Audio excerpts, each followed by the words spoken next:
saluto a tutti, io sono Simone Mariam di Middolcino. Prima di tutto vorrei ringraziare Border Nights che ci ospita. Siamo molto contenti della collaborazione che è nata tra le nostre due realtà.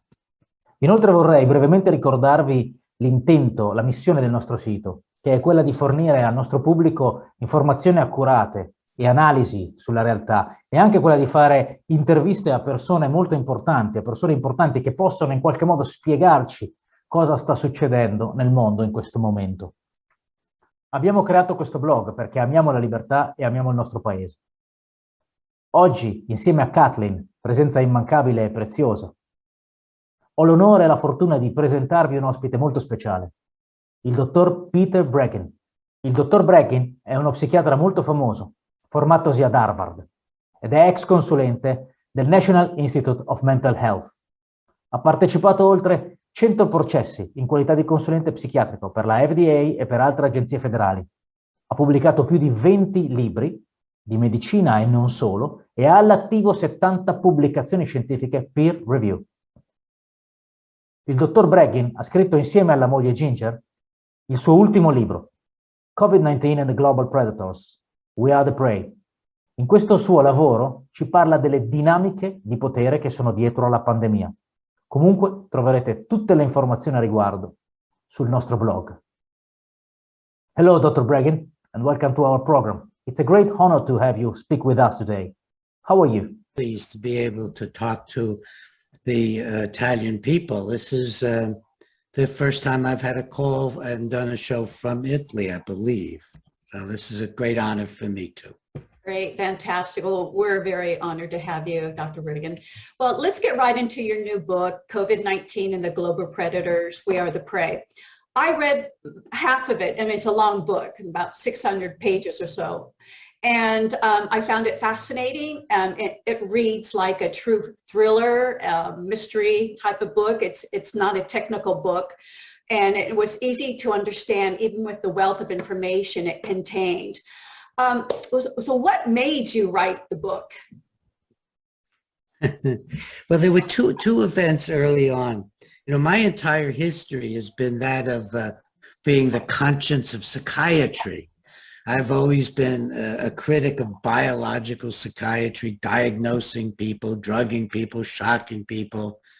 And I devoted a good early part of my career to stopping lobotomy from coming back. That's where you mutilate the brain and call it a treatment. And psychiatrists and neurosurgeons were doing that. And in the process, I became very active as a medical expert. And I learned a great deal about the inner workings of the drug companies, of the FDA and other federal agencies. When COVID-19 began and Anthony Fauci began speaking as if he were the god of science, sort of come down to us from the mountains in heaven and to tell us the truth about science, I knew this was way off, because science has no authorities. Science is the opposite of authority. Science is intelligent, ethical human beings striving together to figure out what the truth is, having open disagreements, recognizing conflicts of interest. It's an act of human enterprise. It is not somebody making pronouncements because they've been in the government for 40 years, or claiming to be a great scientist because they run a government agency for 40 years.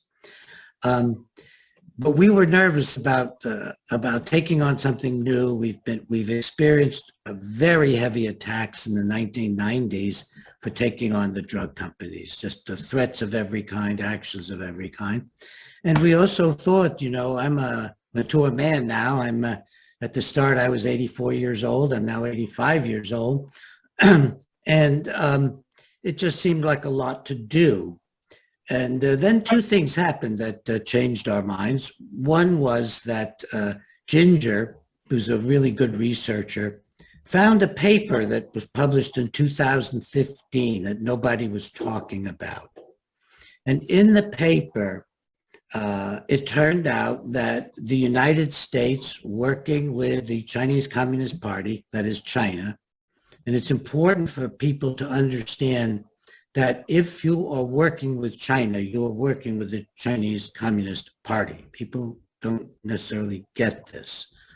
So the paper was a collaboration between the US and China making SARS-CoV viruses out of harmless bat viruses in caves. And Ginger and I looked at this. Ginger brought it to me, could this be a forgery? No, this is a Nature magazine. It's a very big deal, a great British publication. You check it online, and there it is. All this discussion about, how it was conspiracy theory to think that China could even make one of these viruses, let alone release it. And here they've been doing it since probably 2013, and they published it in 2015 in a major medical journal. What's the discussion about?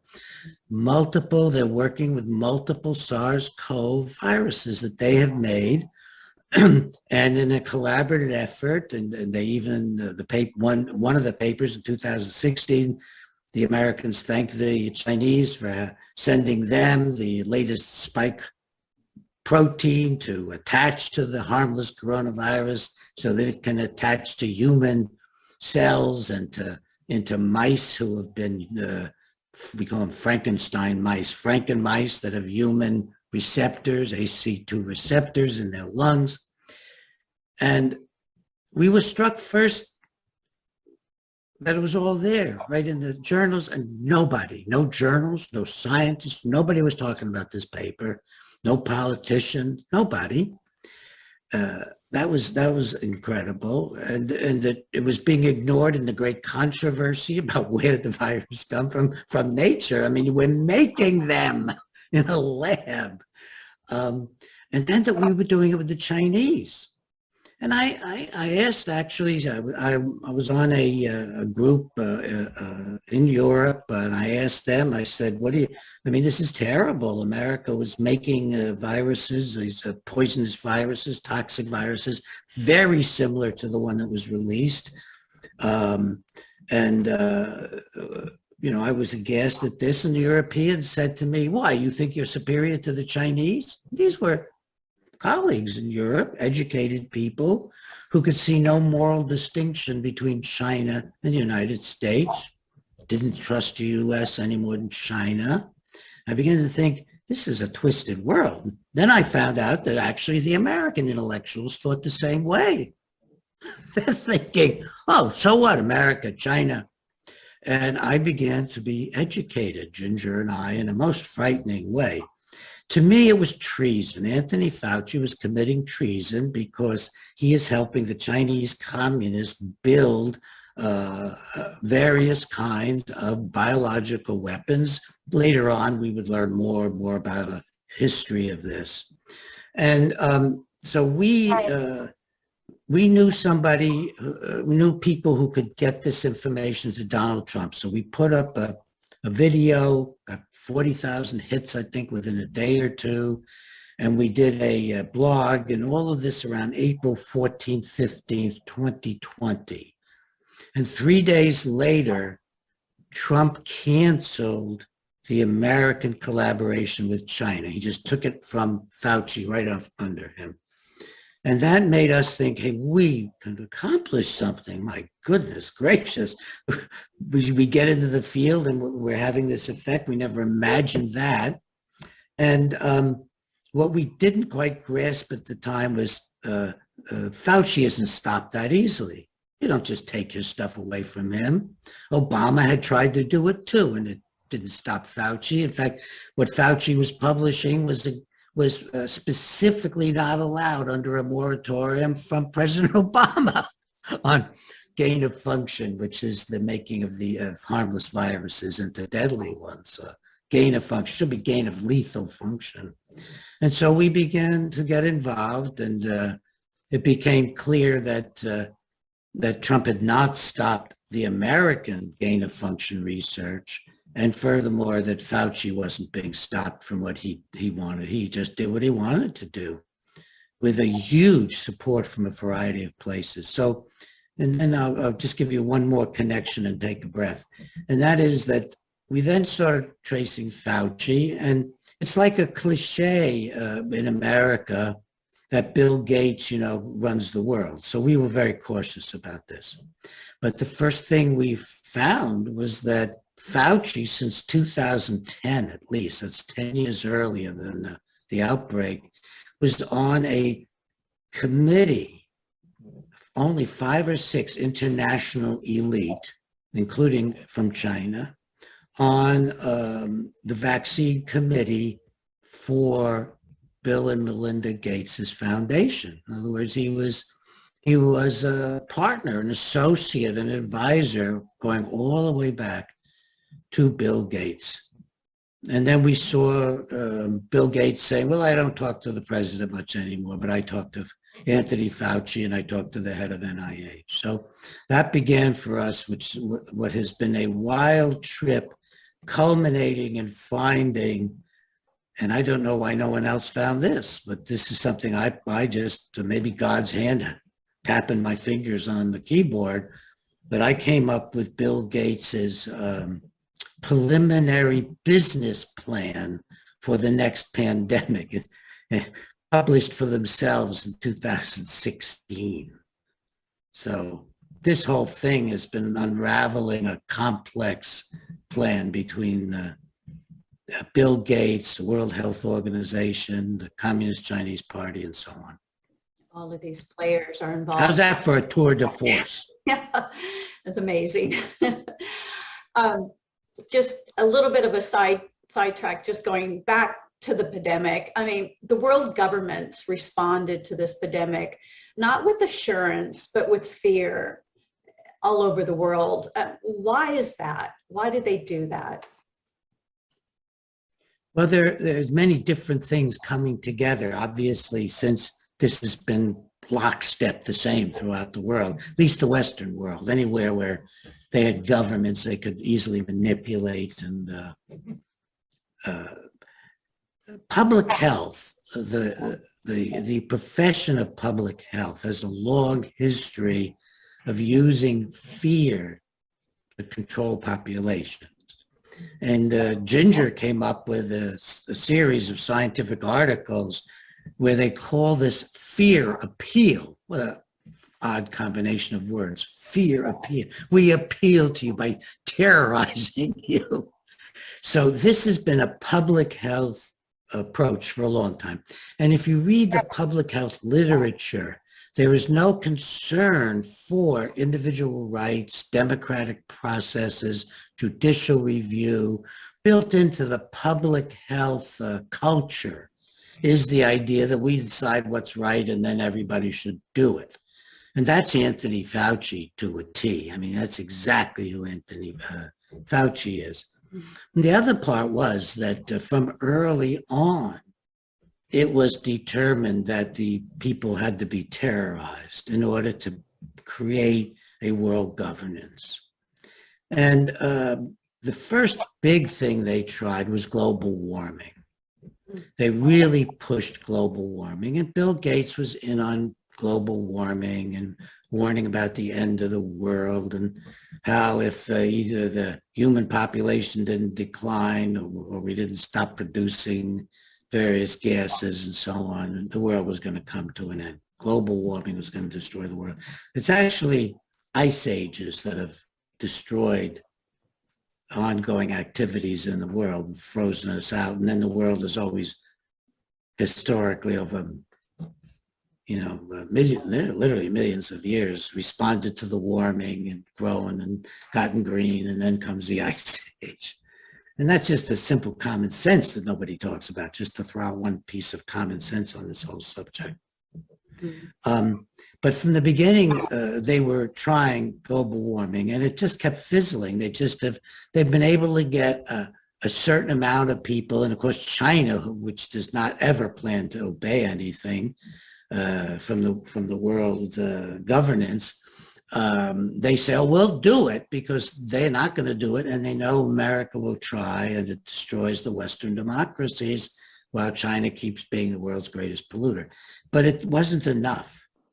And you'll find now that Gates is returning to, now that he's proven that COVID-19 can work to suppress and control people and increase world governance by this coalition of elites and the communists. He's got a new book out, which I don't hear anybody talking about, which he's now moved on to global warming, saying we've learned these wonderful lessons from what we can do in COVID-19, so we'll move on to global warming now. But they are still going after us on COVID-19. So fear tactics have been there from the beginning. Gates was warning us in 2010 that we better be terrified of a vaccine, of a pandemic. Mm-hmm. And always the solution is never medications, it's never good public health measures, it's always vaccines. The vaccine, I like to say that the spike protein is the weapon for intimidating the world and increasing governance over the world, exactly as how has happened. Absolutely, absolutely. You mentioned China because China is a major player in this story. I would like to know, did the SARS-CoV-2 come from a lab in Wuhan? And did China intentionally unleash it? Well, you got right to the heart of it, Simone. You right to the heart of it. Well, first, there's no question that it was released somewhere around Wuhan. There are at least 4 different labs around Wuhan. There's a city lab, a university lab. There's the Wuhan Institute, which is the only one that has a level 4. The others have level 3s of ability to work with viruses. It clearly came out of that area. There's no question that the virus is extremely closely related to the ones that the Chinese were making with the Americans in 2015. It not only was the SARS-CoV, it was not only basically on the backbone of the bad virus. They were using in 2015 spike proteins that had combinations of things, including this famous, I won't go into the details, furin cleavage in the spike, which has to be solidified in order to make it hard for the human body to destroy it. It's like an armament that's put in. And it even was behaving clinically the same. The older mice were dying, not the younger. And that's a reversal, not a reversal, but with the flu virus, for example, which is another RNA virus, you know, the young are at risk. Children, infants are at risk from the flu virus. This virus goes after old people.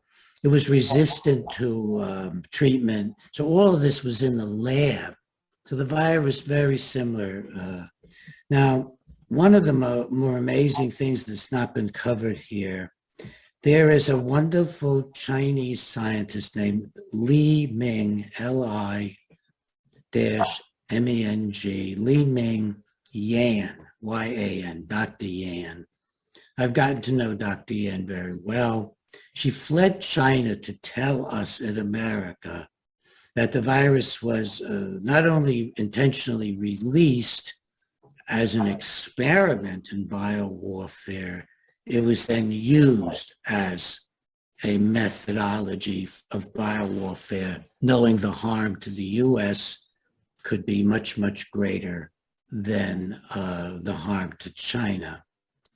So I just interviewed her, known her for much longer, but we interviewed her at tomorrow it goes up on our website. We've been taken down from YouTube. It goes up on a website called Brighteon, Brighteon, Brighteon in the US, www.brighteon.com.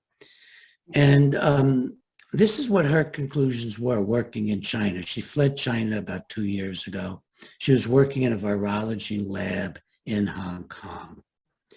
And all of her information says that originally it was released as an experiment on the Chinese people, which they thought they could control. That is her analysis of what happened. That they have had at least 4 other releases, which I knew already. They had 4 other releases years earlier from the Beijing equivalent of Wuhan Institute, the Beijing Institute. There was no Wuhan Institute at that time, back around 2003 and 4. And they'd readily controlled the releases. They stopped it and reported it to the World Health Organization. Something else you're never being told, because obviously, as you speak, you realize the risk is not that we will have a SARS-CoV out of nature. There's never been a SARS-CoV found in nature. The big danger is these multiple releases. There have now been 7 or 8 from labs, mostly China, but also from elsewhere in the Far East, including one from Taiwan by accident. So that's where the risks are.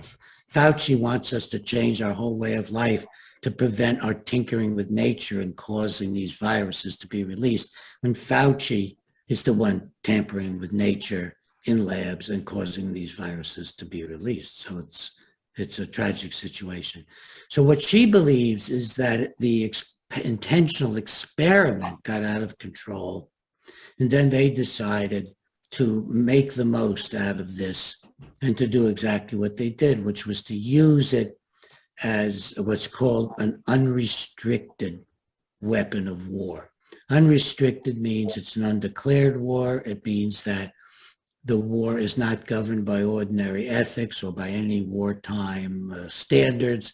The only question is, does it succeed and strengthen China while weakening its enemies, in particular the United States of America? There's a general agreement among Bill Gates and Klaus Schwab has written about in his book and China, that what stands in the way of a global governance is a patriotic China. Sorry, go on. Sorry, my fault. Yeah, what I would add to what Dr. Yan is saying is, well, basically an agreement.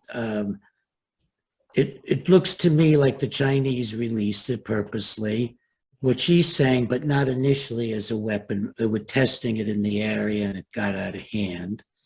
I don't know if that's the case, but she knows so much more than I do because she lived there and knew the people, talks from experience and knows the scientific literature in Chinese, which I don't know at all. So I really tend to think she knows a lot more about it than I do.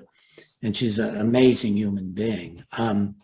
Very, very brave human being. The Chinese try to kill her in the U.S. She's in hiding in the U.S. and believes in freedom. It's amazing, amazing, amazing woman. It's clear that what the Chinese did was they had control over the World Health Organization going back to at least 2005, and that they then used the World Health Organization to use it as a weapon by getting the World Health Organization and our Fauci in total agreement, our NIH Overview Institute, all in agreement to help China and to cover up that it wasn't so infectious, to cover up that China knew it and had put travel restrictions throughout China. You couldn't get in and out of Wuhan or even Beijing, and yet was sending up to 400,000 passengers to the United States and also around the world. And the 400 passengers to the US is only those who are flying directly. And in late January, Trump stopped that. He stopped it against the advice of everybody in his deep state bureaucracy, including Fauci. He took it on himself and he stopped it. Mm-hmm. What I would add to this is 2 things that help explain what happened. One, the globalists were saying at their conferences, they knew, all this is documented in the book. The book has over 1,000 citations. Nothing I'm saying is not documented in the book. And to make it easy, I've put on my website, breggin.com, under our resource center, a book resource area that has a very limited number of things in it. One of the things that's in it is the plan from 2016, the preliminary business plan. Another thing that's in it is an agreement in a slideshow put on by Bill Gates' organization for the World Health Organization, agreeing to divvy up the world during the next pandemic and between the two of them. That's there. And also a digital form of my 1,200 citations, so you could go digitally. If what you have is the hardcover, you have the paperback book, you can go to my website and you can get it. By the way, the book, as you said earlier, the book is on Amazon Italy now. That's right. Which is fabulous. Mm-hmm. That's just fabulous. So my own interpretation, I would say two things from the view of politics, and that is that Trump was destroying China's gains. He was putting tariffs on their unfair trade practices. He was clamping down on unfair financial practices, which very few people realize because the progressive press throughout the world did not want to cover this. I don't know if you find this offensive on my part to say this, but the worldwide progressive press would not cover what Trump was doing. He was controlling the border, which the globalists want to destroy, because if they can destroy the American southern border, then American labor will be as cheap as everybody's labor. Hallelujah. Free labor market, they call it. It's a slave labor market worldwide is what it becomes. And oddly, the progressives are right in there with the capitalists. I mean, what we're facing now is the globalists are neither progressive nor capitalist. They are predators. So you have fake progressive predators, you have fake capitalist predators, and then you got the Chinese communists who are what they are. They're the Chinese empire that wants to take over the world. So they had to destroy Trump. If you read the stuff I put up on the website, and it's all in the book, explaining it, you'll see that they knew they had to stop Trump. But their plan was to be finished with their preparation in 2021, not 2020. So the business plan in 2016 literally says our business plan. This is Bill Gates and Klaus Schwab and all their many drug companies. The plan is to be ready in 2021. And they say it, 2017 to 2021, the business plan. And they couldn't wait till 2021 because if Trump got reelected, it was going to be the destruction of globalism. Trump actually spoke using the words globalists. For example, in America, we have the Koch family. They're supposed to be great American libertarians, the Koch brothers, K-O-C-H, Koch brothers. One of them's gone now. And but they're not great libertarians. A libertarian believes in self-defense as well as freedom, and you can defend yourself. So we could have closed borders and be libertarian, be free nation, be a great nation. They want open borders because they want to be able to take advantage of the labor market, just like as if it was cattle all over the world, and use it the way they want to use it. And they also didn't want to interfere with China because they want the Chinese markets. And Trump had come out and said, I'm not taking money from the Koch family. You may be supporting Republicans, but they're globalists. He used the word globalists. They didn't like that. They didn't like that much. They didn't like that much. So now, I hadn't yet used the phrase global predators, which is now, I think, becoming somewhat used around the world, which I'm very proud of. But so that was number one. They had to go early, and they had to push this thing out early to stop Trump's reelection, which would have changed the entire globalist agenda, set them back hugely. And the second thing is, people say, well, why would China release on its own country? Well, first of all, they don't care about killing Chinese people. The second thing is China's main political economic problem is too many old people and not enough young people. So you have a weapon to use against your enemy that will also take out your major economic problem, which is your old people, give you an excuse to do what they did, lock them up, let them die, put them in, well close the gates to their apartment buildings, nail shut the apartment doors. We'll stop this. We know how to stop a pandemic, but really they didn't care. They were happy to murder old people. So I think that's one of the things people don't recognize about why this worked for China. And I still have not heard anyone else talk about this. I don't know if they think it's too bloodthirsty or nobody will believe them, but a huge economic problem because China had the one-child policy, the two-child policy. They actually destroyed their upcoming labor force. And since then, the abortions were mainly aimed at girls since they couldn't have the children they wanted. They wanted boys that would traditionally support their family because there's no social security support system in China. They really had a problem. They really needed to kill off their old people. So that's what I think it is. That's a thumbnail of what's happening in the world today, but it involves all the world's major corporations. They all go to these big international conferences held by Mike Bloomberg and held by Klaus Schwab, and they celebrate China.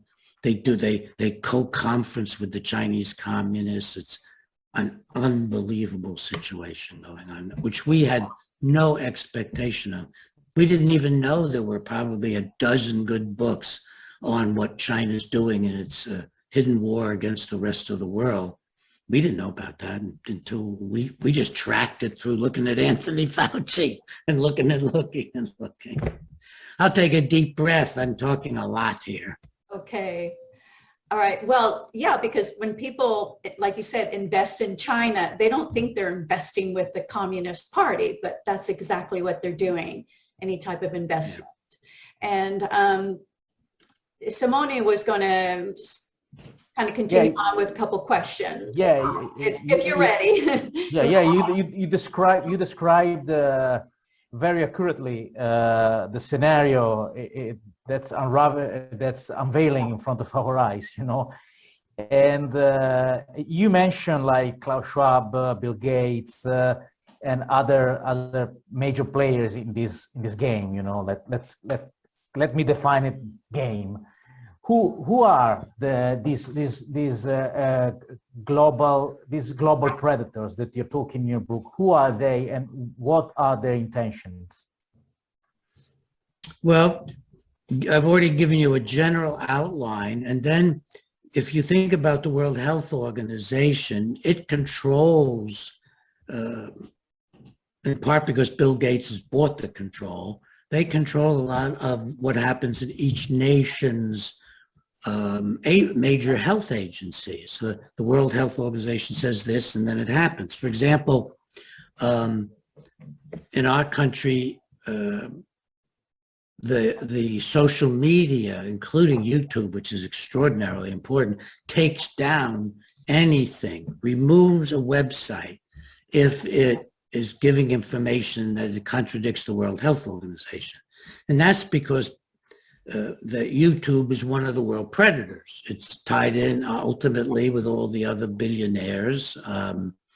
It's tied in with Google and so on. So you've got that level. But Klaus Schwab has organized over decades, essentially much of the world's largest industry. I'll give you an example that will help you see, and I can actually read from my notes because I'll give you the whole bunch of people at once. In November 2020, that's after it's clear they've won, and I do believe that this was a fraudulent election. I watched it in front of my eyes. I knew by 4 a.m. it was a fraudulent election when the vast landslide suddenly, sitting in America watching the election, there's a landslide for Trump. And then at about 2 a.m., all the major states stop reporting for 2 hours. The swing states, right. The swing states, thank you, it's a better word. The swing states stopped reporting, and I'm watching, I'm thinking, wait, I thought we had a landslide. And then all of a sudden, Trump is losing votes. His tallies are going down. And then splash, a huge reports are now coming in from the progressive criminals who took the country away, basically. But so they're celebrating in November 20 of 2020. They know they're going to be rid of him. So Michael Bloomberg holds one of these video worldwide conferences. And he's the head of another kind of organization. It's kind of similar to Klaus Schwab's, but it's very, very money-oriented, very, very power-oriented. And he co-hosts it with the Chinese Communist Party. And you see pictures of Xi Jinping smiling and grinning as a part of all these videos. They're up online. And I help you find it online. And the vice president of China is a co-sponsor of the conference. And their theme is recoupling with China. That Trump had decoupled them and now they were going to recouple with China.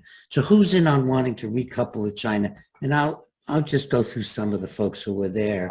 Bill Gates is there. Bill and Hillary Clinton are there. Henry Kissinger is there, who turns out the old boy is still a major player in China and doing business in China. Major consultant and player. I didn't know that. Who would have guessed? Henry's probably as old as I am. Janet Yellen is there, and she's apparently a big player with China, which I didn't know, and she's our Secretary of Treasury, I think. The former Fed chair. Biden's treasurer, Henry Paulson, is there. Needless to say, there's nobody there from the Trump administration. Former treasurer under Bush. And then the top executives from around the world who are represented at this conference, co-sponsored by the Chinese Communists and Michael Bloomberg, former mayor of New York. FedEx, Prudential, Goldman Sachs, Honeywell, Moderna.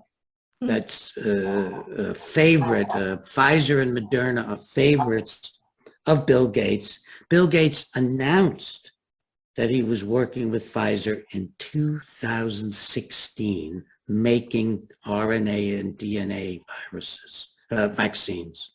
So he picked the winners way back then. And that alerted everybody who was a billionaire to buy those folks and get involved with them. And then, of course, Moderna, not long after that.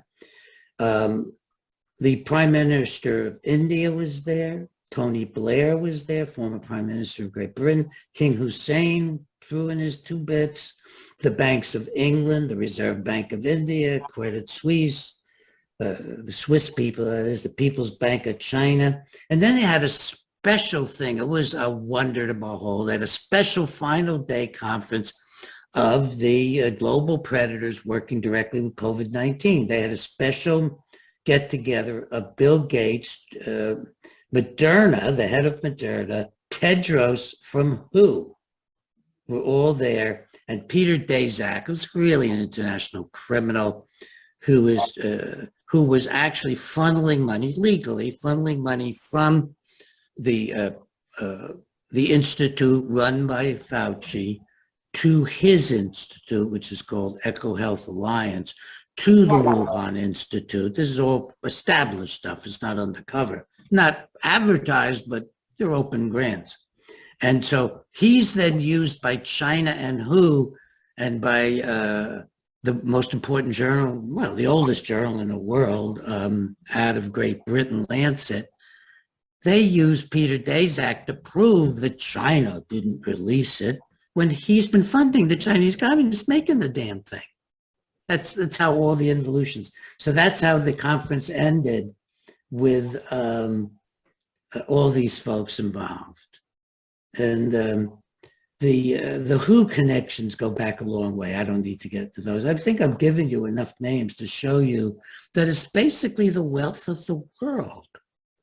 The powers of the world, whom you'd think would be against the UN, as you know, as a progressive Marxist institution, working very closely with them, And also Klaus Schwab has his own special agreement with the UN. We only found that out a few weeks ago.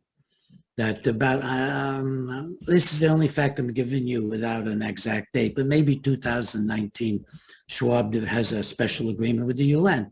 I mean, who is he? He's some human being who's developed his own massive organization of 600 people developing what he calls a world governance, an alternative world governance, and he's working with the UN. I mean, these are all very grandiose people.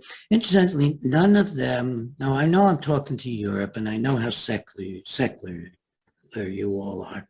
Hardly any of you believe in God anymore. But in America, the core of the fight is being put up, I'm Jewish, the core of the fight is being put up by Christians. The core group standing up for freedom in America, almost every one of them with the exception of two Jews who are rather Orthodox, and myself, who is not an Orthodox Jew. But we all believe in God. We all believe that liberty is something given to us by God, not by some government, which is what our founders in America deeply, deeply believed. They weren't feigning it. They believed it. They all risked their lives. They all signed their death warrants. It's called the Declaration of Independence. They had death warrants. To defend liberty, to defend their freedoms, and to defend it in the world, to establish it in the world. This is how they thought. Incredible group of people, sure flawed, but an incredible group of people. And that group here is patriotic. It believes in God. Almost all people doing the work. Many of them have lost their jobs. They've lost their professorships in America. Peter McCullough, whom you know, I don't know if you know, he's lost all his professorships, the editorship of a journal. He's a man who's published 600 papers.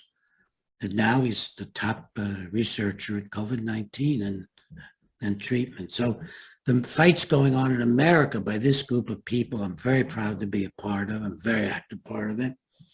And Ginger, very active part of it. And even Mom, her mother lives with us. 95, she's an active part of it, standing up for America. She's a God-fearing Christian. Fantastic.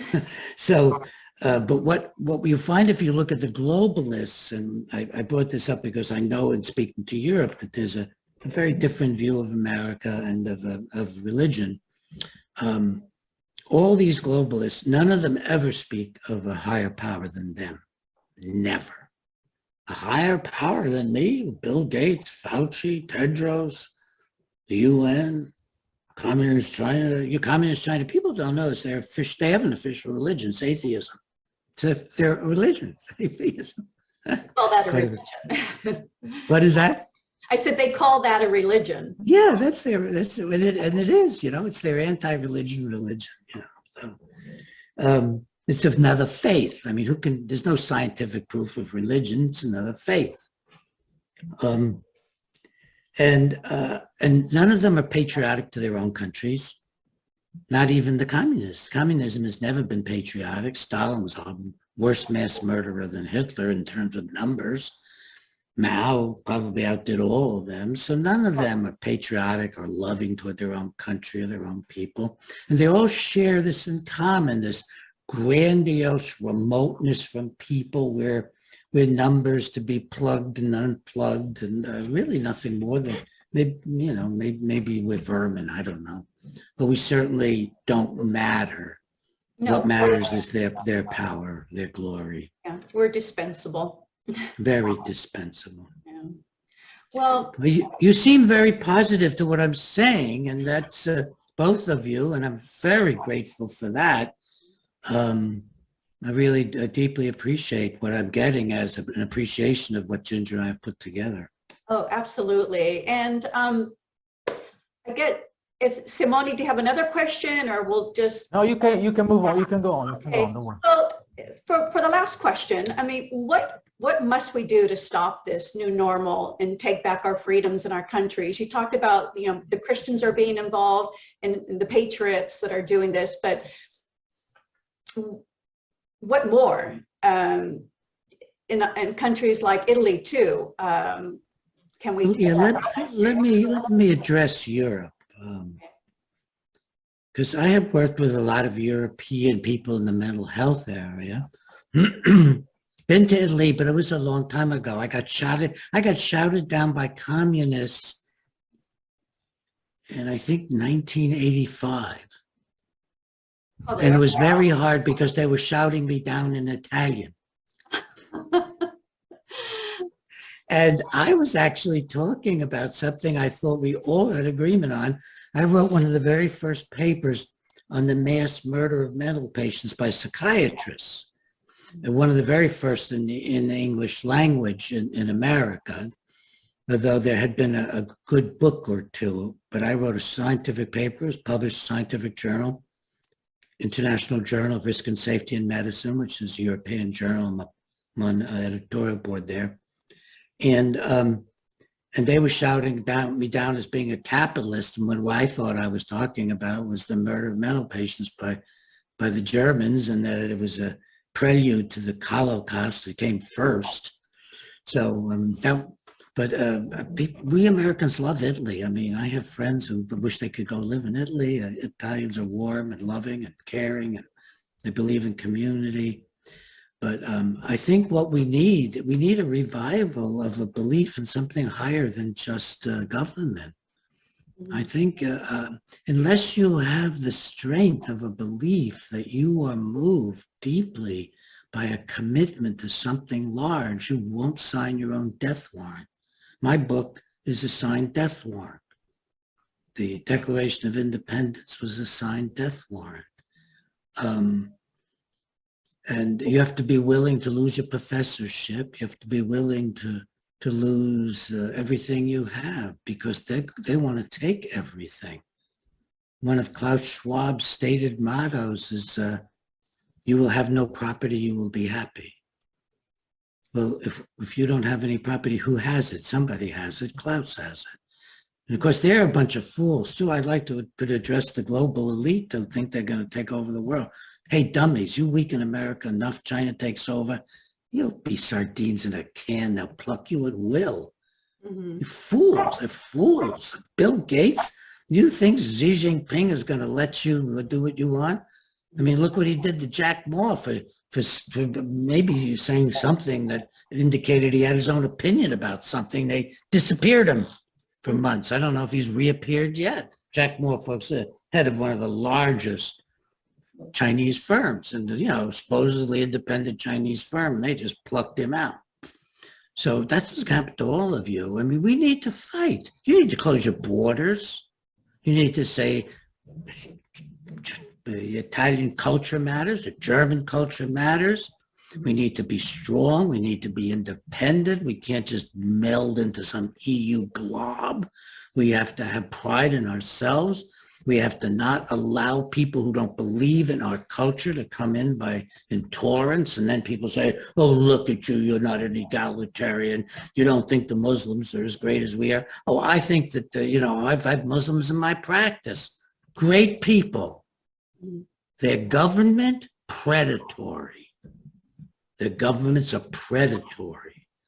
They're just not as big as the Chinese communists. And they work with the communists. The predators all work together. We need to all work together. We need to find a common goal and really get some traditions back and some beliefs in our individuality and our freedoms.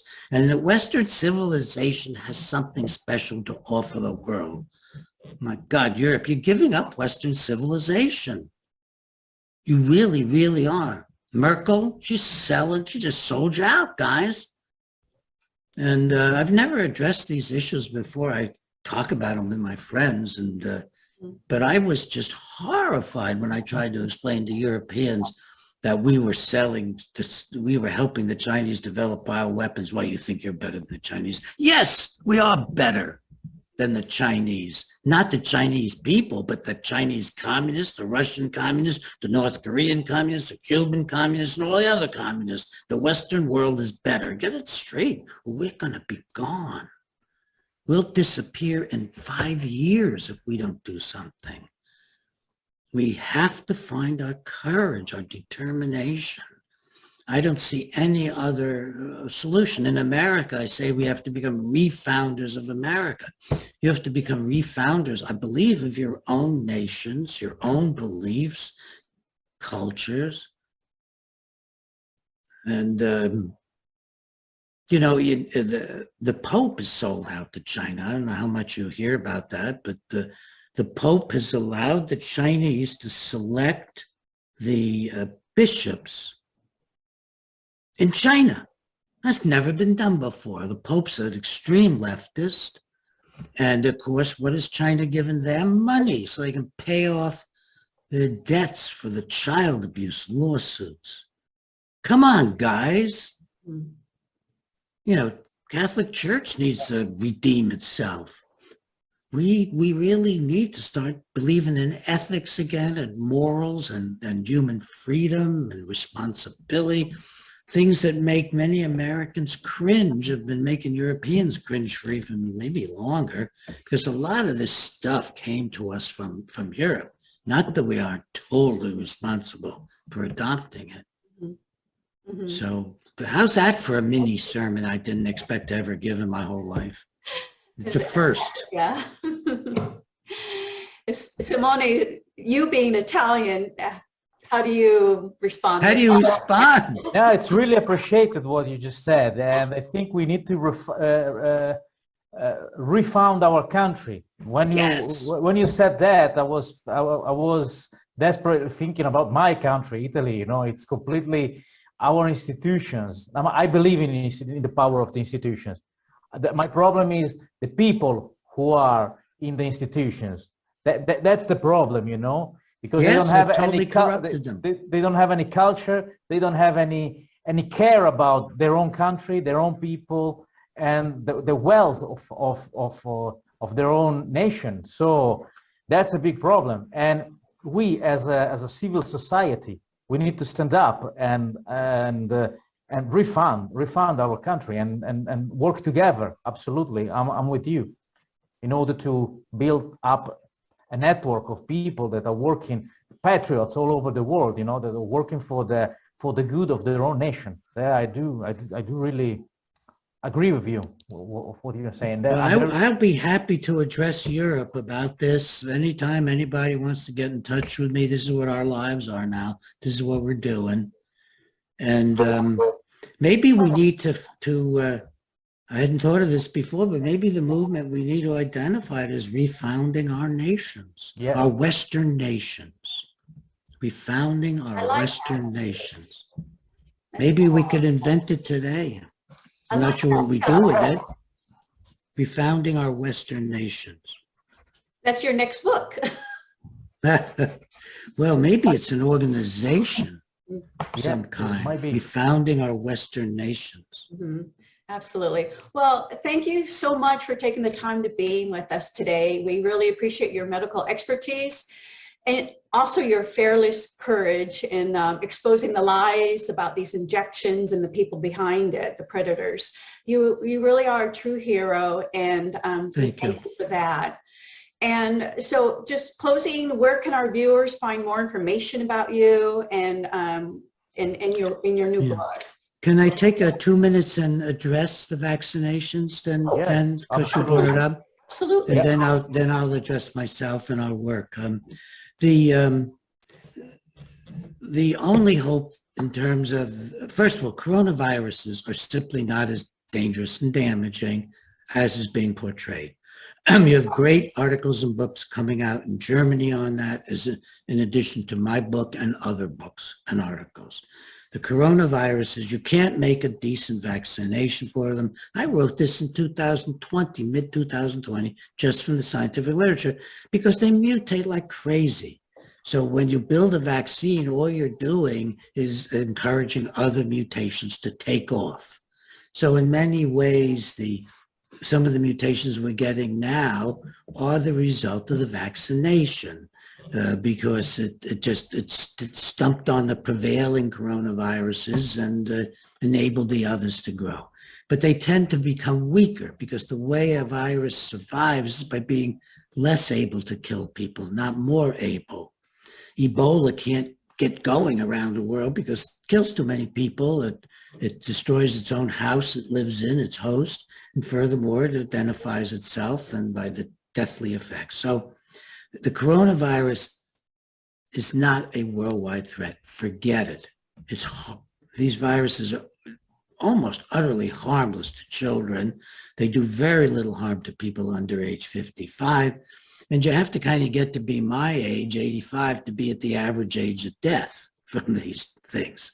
And if we use the proper treatments advocated by Peter McCullough, Zev Zelenko, you'll find them in the book.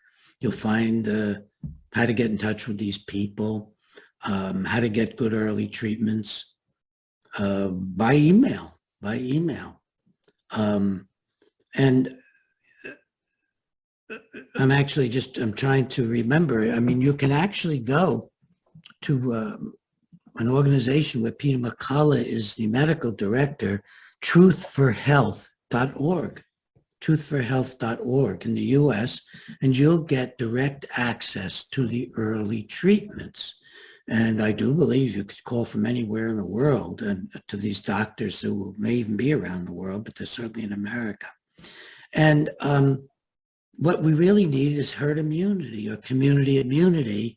And the World Health Organization has actually tried to get that out of its, I don't know if it's a website. That's how much they want to kill people rather than lose their vaccines and their power that the vaccines bring. So the vaccines, we need herd immunity. Don't let your children get vaccinated. Avoid vaccinations. I'm really amazed at how Europe and the rest of the many places in the world are outdoing the US in protesting the vaccines. We've been sluggish about it, I think, compared to Great Britain and Australia and other countries, France, I don't know about Italy. So that's what I want to say about the vaccines. Well, you can get the book in Italy from Amazon.it. You can get it in Europe from Amazon EU.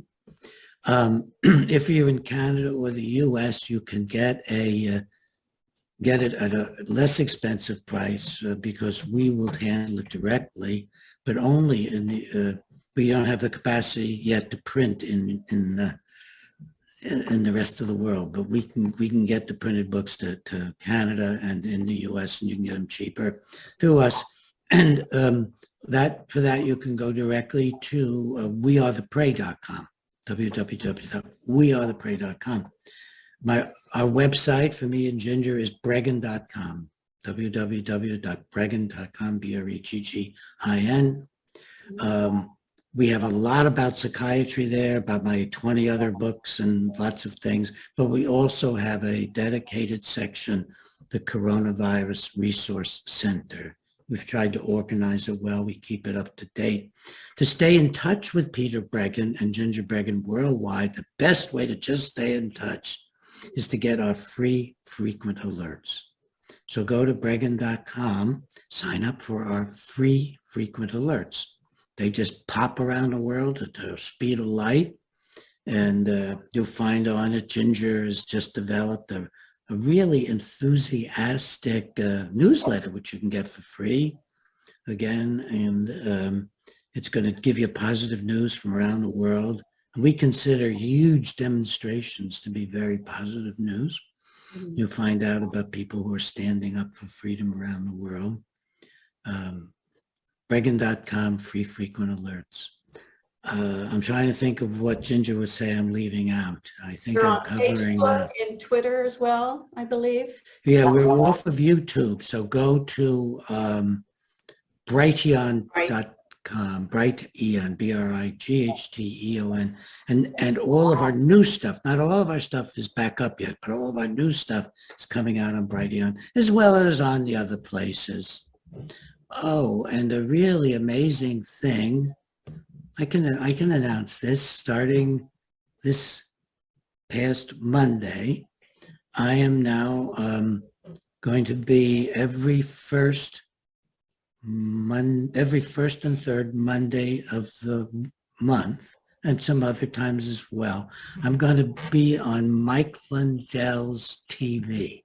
Mike Lindell TV. Mike is known in America as the Pillow Man. He is an amazing man, former crack addict who is helping save America. And we're setting up independent institutions. That's what you need to do in Europe. God, stop listening to CNN. Forget your own BBC or whatever you have in Italy and build your own institutions. So Mike is building his own TV station, and I'm going to be on the Tamara Scott show at 1 o'clock. Eastern U.S. time, and every Monday and every Thursday, first and third of the week.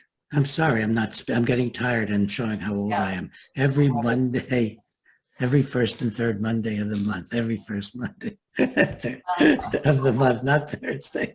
God bless. Yeah. I hope, did it come across finally? I think so, yeah. Yeah, every first and third Monday of the month. Okay. Bingo.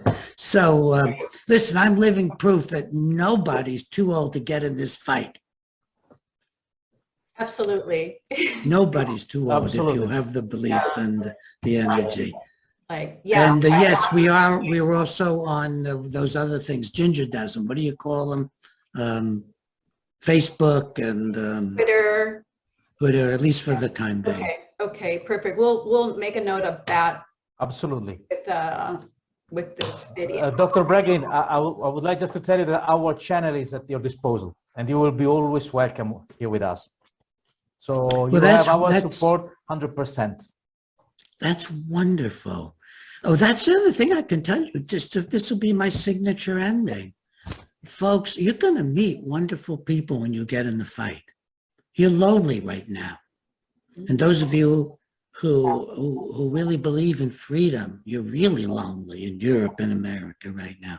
But when you join the fight, you're going to meet, look who you're going to meet. You'll meet Kathleen and Simone. You're going to meet people all over the world like this. I have more friends, without having met any of them personally, than I've ever had in my whole life. People who would do almost anything for me, and I would do almost anything for them. And we united by knowing that we are at a critical moment in history when we believe God gave us the opportunity to make a difference in history.